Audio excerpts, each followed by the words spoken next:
So to Dr. Leanna Read is the Chief Scientist. I think that's an amazing title maybe, and you'll no doubt tell us what all of that means for South Australia. And Leanna chairs the South Australian Science Council. She also chairs the CRC, and for the uninitiated like me, that stands for the Cooperative Research Centre for Cell Therapy Manufacturing, and is a member as well of the SA Economic Development Board, the Council for the University of South Australia, and the Federal Biomedical Translation Fund Committee.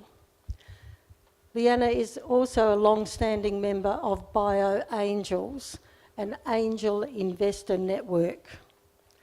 Prior roles include the CEO of the CRC for Tissue Growth and Repair, and the founding managing director of biotechnology company TGR Biosciences Proprietary Limited. So Leanna, over to you. Thank you. Thank you, Vivian, and it's an honour to be invited to present to you in this very important occasion. Yes, the role of Chief Scientist, people have said to me, congratulations, you're the Chief Scientist. What is it? And I can understand that. My role as Chief Scientist is I'm not a government employee. I am on a 3-year term to advise the government on matters scientific, how to really increase the capability of science in this state, how to ensure that science gets translated to economic and social benefit, and a particular passion of mine, how to get more of our kids doing science-related subjects at school so that we'll go on to future careers. Now, I was on the advisory committee for the Royal Commission.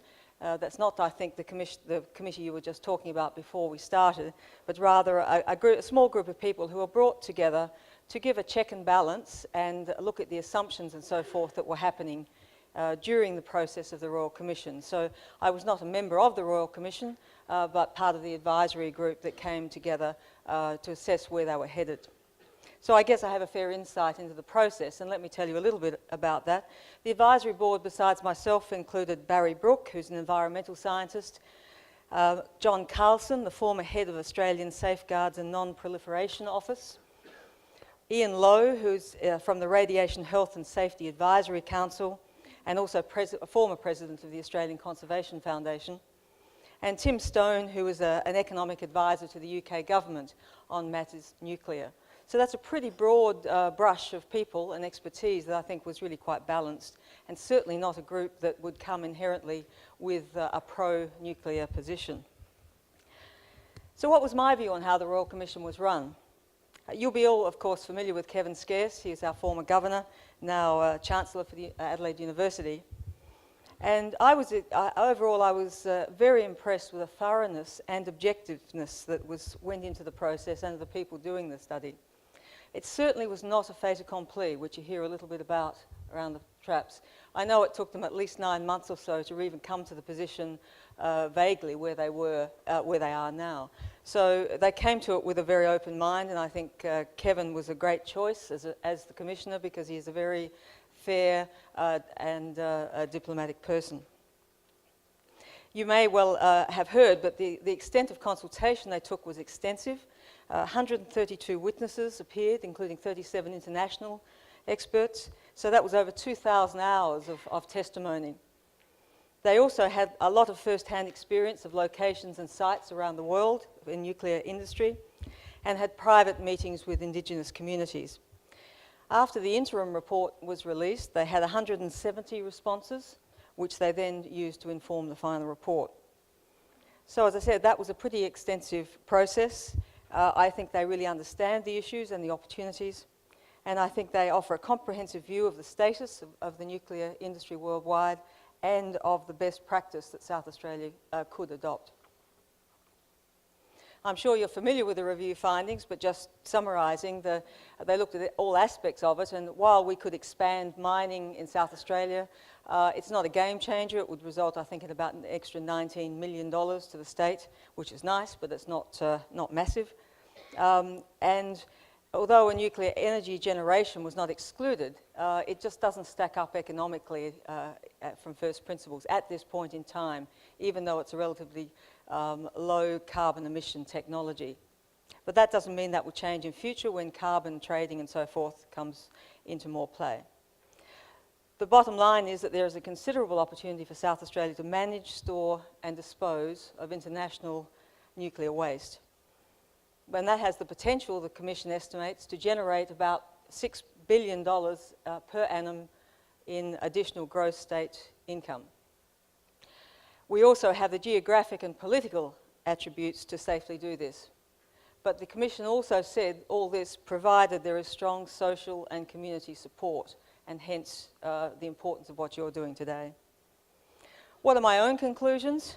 My conclusions are that the Commission's findings are sufficiently encouraging to support serious consideration of a waste disposal facility. That doesn't mean all the assumptions and calculations in the report are correct, or that it ultimately would pan out. You know, for example, we don't know the site. We assume we've got safe sites. We haven't analysed that. But the proposal, for example, there is to have an underground laboratory that can analyse that. So I can't say, yes, it should go ahead, because I'm a scientist. And I say, well, I've got to see all the facts. And the Commission has done a lot of work that I think has paved the way for further analysis that is very much warranted. There are risks in taking up this opportunity, clearly. But there are also risks, I always say, in doing nothing. And let me just take this a bit further by stepping back in my role as Chief Scientist. South Australia is a wonderful place to live. We have a great standard of living, it's safe, and much as we like to criticise our politicians, we actually have a pretty good political and legal system, especially when you look at some of the other things going on in the world at the moment. But there are challenges ahead for this state. Our traditional reliance on mining and agriculture is being eroded. People are paying much less for commodities, for example, worldwide. Unemployment is the big thing at the moment. It's reached its highest level in 14 years in May of last year, getting up around 8%. Thankfully, it's dropped back a bit, but it's still very high. Highest, I believe, still state in Australia. And then we have the demise of the automotive manufacturing, the Arium challenge for the people in Whyalla and so forth. So these are challenging times for us ahead. And South Australians realise this. I looked up a recent, just in the federal election context, what voters are asking. Now, South Australian voters were polled very recently and said, what are the most important issues to you? Number 1 is employment. Number 2 is economy. Number 3 is healthcare. And interestingly, no other state put employment in their top 3 issues. So this is a real South Australian realisation of the challenge. I think the rest of Australia should be thinking of it, because our problems are not just South Australian, all of those ones I mentioned. But our state recognises the issue. So there's a realisation that steady as she goes is not the answer for South Australia. Now, that's rather doom and gloom, but I believe South Australia has a really promising future. We are very resourceful people. We can and we do adapt to changing times and challenges. Our future, in my view, is to build on our innovative spirit, our highly educated workforce, and the great technologies that are being developed in our industry sector and in our research organisations.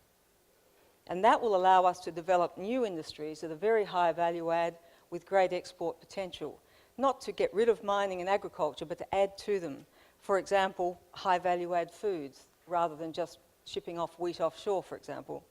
Defence and space technologies, and I don't just mean warfare. Space technologies are all in agriculture now, with GPS and so forth. We have a lot of companies in South Australia in this field, and an international congress here next year. Healthy ageing is going to be a very, very strong initiative for industry. Economic Development Board is looking at this in future, and we all have a vested interest in this, of course.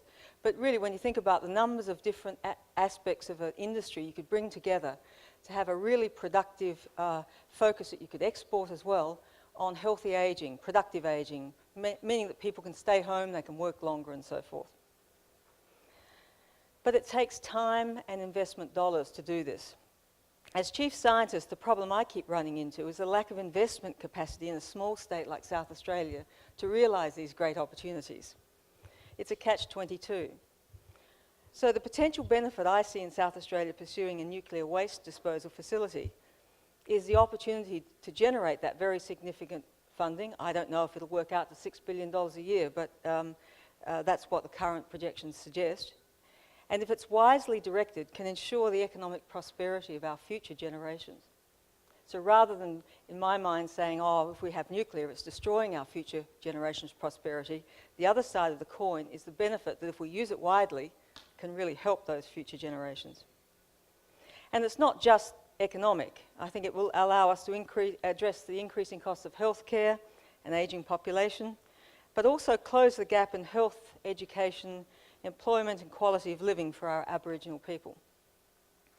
In this context, the suggestion of a state wealth fund that could accumulate $400 million over 70 years out of the hands of politicians is, I think, a wonderful opportunity to actually achieve these kinds of social benefits for the state. So in conclusion, my recommendation to you is not to dismiss the proposal for a nuclear waste storage facility, but rather think about the follow-up analysis you would like to see done that will test those assumptions and forecasts and allow you to make a confident and informed decision. Because as I mentioned before, there are risks in any new venture, but there are also risks in doing nothing. Thank you.